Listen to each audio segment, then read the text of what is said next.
미국의 역대 가수 가운데서 가장 인기가 좋았던 최고의 스타는 엘비스 프레슬리입니다.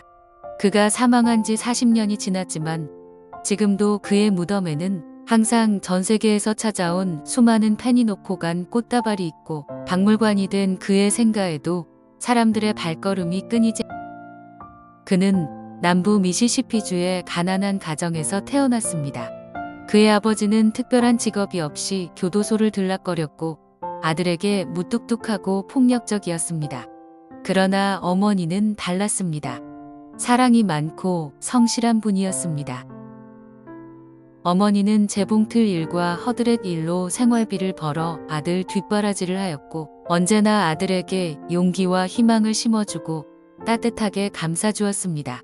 아들이 자신의 길을 꿋꿋이 나아가도록 격려했습니다. 그래서 엘비스 프레슬리는 어려서부터 어머니에 대한 극진한 애정이 있었으며 언제나 내 삶에서 가장 중요한 여자는 어머니라고 말했습니다. 어머니는 그에게 영웅이었고 존경의 대상이었습니다.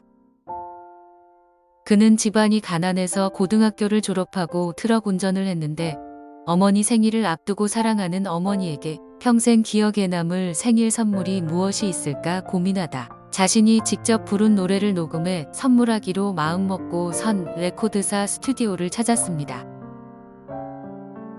1950년을 전후해 미국에서는 백인의 컨트리와 흑인의 가스펠이 섞여서 만들어진 로큰롤이 뜨거운 반응을 보였습니다.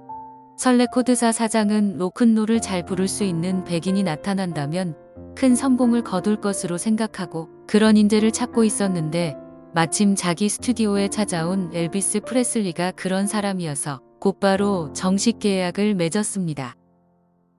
그때 녹음된 엘비스 프레슬리가 어머니에게 바친 노래 That's All Right Mama가 라디오 방송국을 통해서 방송되자 청취자들의 큰 반향을 일으켰고 그 노래로 인하여 그는 일약 스타가 되었습니다.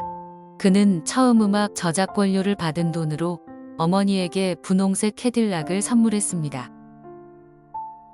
그런데 엘비스 프레슬리에게 가장 슬픈 일이 생겼습니다.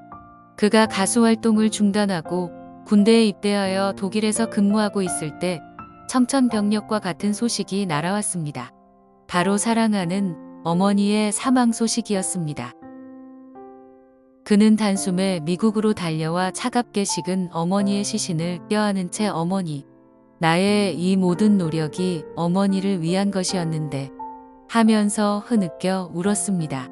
그 후 그는 사람들 앞에서 입버릇처럼 나도 어머니가 돌아가신 나이에 이 세상을 떠날 것이다 하고 말했습니다.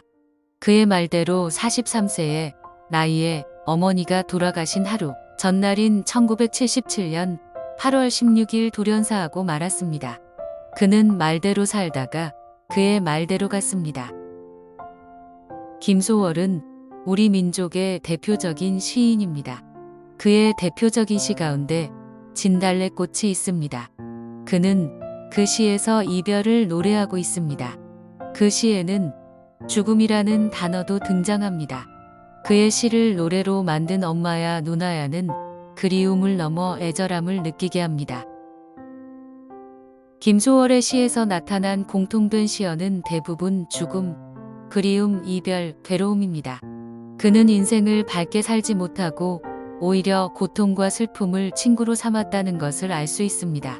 결국 그는 33세의 나이로 아편을 먹고 음독 자살하게 됩니다. 젊은 나이에 그를 죽음으로 몰고 간 근본적 원인은 술도 아편도 사업 실패도 아니었습니다. 그의 작품 속에 끊임없이 나타난 죽음, 그리움, 이별, 괴로움 등의 시어였습니다. 그는 결국 자기 말대로 그렇게 죽어간 것입니다. 한국노랫말연구회에서는 히트곡을 낸 가수 100명을 대상으로 그들의 노래가 그의 일생에 어떤 영향을 미쳤는가를 조사했습니다. 그 결과 91명의 가수가 자신의 히트곡과 비슷한 일생을 살았다는 것을 알게 되었습니다. 요절한 가수들은 너나 할 것 없이 죽음과 연관된 노래를 불렀다는 사실도 발견했습니다. 가수가 노래 한 곡을 추입하기 위해서는 그 노래를 만든 작곡가의 의도대로 감정을 넣어서 보통 2000에서 3000번 정도 연습을 한다고 합니다. 그 곡이 히트하면 대중 앞에서 5,000번 이상 부르게 된다고 합니다. 그렇게 자주 부르다 보면 그 노래가 자기 암시에 빠지게 하고 자기 자신도 모르는 사이에 그 노래의 주인공이 되어 결국 그 노래대로 살게 된다는 것입니다. 인간의 몸에서 가장 강한 근육은 바로 혀입니다. 혀는 그 사람의 몸집이나 힘이 어느 정도이든 상관없이 힘을 들이지 않고도 거뜬히 들어 올릴 수도 있고 단번에 무너뜨릴 수도 있습니다. 몇천, 몇만 명의 사람들을 통째로 무너뜨릴 수도 있습니다. 말이 씨가 된다는 말이 있습니다. 말을 늘려서 발음하면 마을이 됩니다. 마음의 알갱이란 뜻입니다. 콩 심은 데 콩 나고 팥 심은 데 팥이 나듯이 평상시 우리가 하는 말이 바로 우리들의 삶의 중요한 씨앗이 됩니다. 말 속에는 세상을 창조할 수 있는 마음의 힘이 들어 있습니다. 프로이드 이후 가장 주목받는 심리학자로 알려진 마틴 셀리그만 박사는 30여 년간 숱한 실험과 현장 조사 연구를 통해 인생에서 능력이나 재능보다도 중요한 것은 긍정적인 언어 습관이다 라고 말했습니다. 능력이나 재능은 없더라도 말을 긍정적으로 하는 사람은 큰일을 이룰 수 있었으나 아무리 능력이 있고 재능이 있는 사람이라도 말이 부정적이면 그 사람은 큰일을 할 수가 없었다는 것입니다. 성공하는 사람들이 일상적으로 사용하는 단어에는 비전, 배려, 사랑과 우정, 감사가 꽉 차 있습니다. 우리들의 마음의 파장이 기쁜 곡조를 연주한다면 기쁜 일이 모여들 것이고 우리 마음의 파장이 공포의 곡조를 연주한다면 두려워해야 할 일이 일어날 것입니다.